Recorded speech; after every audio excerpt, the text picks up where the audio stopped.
বন্ধুরা আজকে চিকেন তান্তুনি বানিয়েছি, সেই জন্য চিকেন ব্রেস্ট ব্যবহার করেছি। ব্রেস্টগুলোকে প্রথমে এভাবে চিকন চিকন করে ছোটো ছোটো করে কিউব কাট করে নিয়েছি।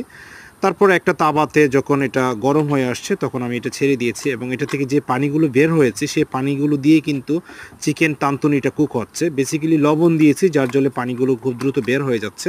আমি এখানে পেঁয়াজ কুচি কুচি করে পেঁয়াজ দিয়ে দিয়েছি। পেঁয়াজ দিয়ে দেওয়ার পর কিছুক্ষণ পর আবার কুক করেছি। দেখুন পানিগুলো কিন্তু বের হয়ে যাচ্ছে।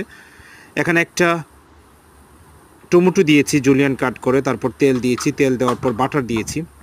তারপর এখানে আমি টার্কিশ পোল বিবার, ব্ল্যাক পেপার, টার্কিশ মরিচের গুঁড়ো দিয়ে এভাবে জাস্ট এখন কিন্তু রেডি ফর সার্ভ।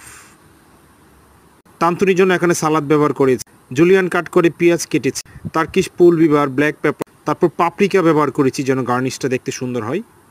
এদিকে দেখুন টমেটোগুলো আমি জুলিয়ান কাট করে নিয়েছি। আমার মোটামুটি সালাদ কিন্তু এখানে রেডি ফর সার্ভ।